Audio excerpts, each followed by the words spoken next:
Mehrpur medical college road को 2 लेन से 4 लेन में बदलने के लिए 5 अगस्त से अधिग्रहित भूमि पर चरणबद्ध तोड़फोड़ और अतिक्रमण हटाने का अभियान शुरू होगा।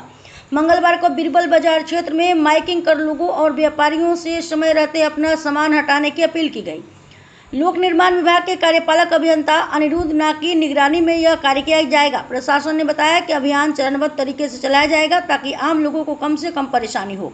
प्रशासन ने लोगों से सहयोग की अपील करते हुए कहा कि 4 लेन परियोजना पूरी होने के बाद सिलचर की यातायात व्यवस्था बेहतर होगी और जाम की समस्या में काफ़ी राहत मिलेगी। प्रेरणा भारती डिजिटल न्यूज नेटवर्क की एक रिपोर्ट।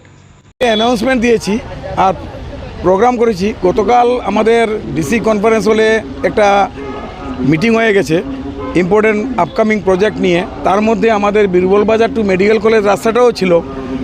মাননীয় মন্ত্রী কৌশিক রায় মহোদয় উপস্থিত ছিলেন, রাজদীপ রায় বিধায়ক স্যার উপস্থিত ছিলেন, মাননীয় বিধায়ক রাজদীপ গোয়ালা স্যার উপস্থিত ছিলেন, ডিসি মহোদয় ছিলেন এবং অন্যান্য লাইন ডিপার্টমেন্টের সব অফিসাররা ছিলেন। আমাদেরকে নির্দেশ দেওয়া হয়েছে অতি সত্বর 4 লেনিংয়ের কাজ শুরু করার জন্য।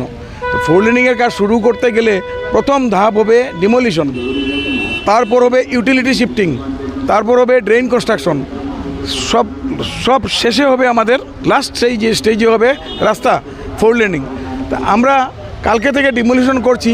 আর আপনি দেখতে পেরেছেন আমরা অ্যানাউন্সমেন্টও দিচ্ছি, জনসাধারণকে জানাচ্ছি যে কালকে থেকে আমরা ডিমোলিশন করব। আর সবথেকে আনন্দের ব্যাপার আপনিও লক্ষ্য করবেন, আমিও লক্ষ্য করেছি, মেহেরপুরবাসীরা এই 4 লেন নিয়ে যা উৎসাহ দেখিয়েছে, যা সহযোগিতা দেখিয়েছে, তার জন্য আমরা পিডব্লিউডি রোডস মেহেরপুরবাসীর কাছে কৃতজ্ঞ এবং ধন্যবাদ জানাই। কেননা ওরা নিজেরাই অনেকে বিল্ডিং ভেঙে দিয়েছে, ডিসমেন্টল করে দিয়েছে দেখবেন, এবং স্বতঃস্ফূর্তভাবে ওরা আমাদেরকে ল্যান্ড অ্যাকুইজিশন করতে সাহায্য করেছে। মাটি নেন বলে আমাকেই পার্সোনালি অনেকে বলেছেন আমাদের মাটি নেন স্যার, আমাদের 4 লেনিং করে দেন।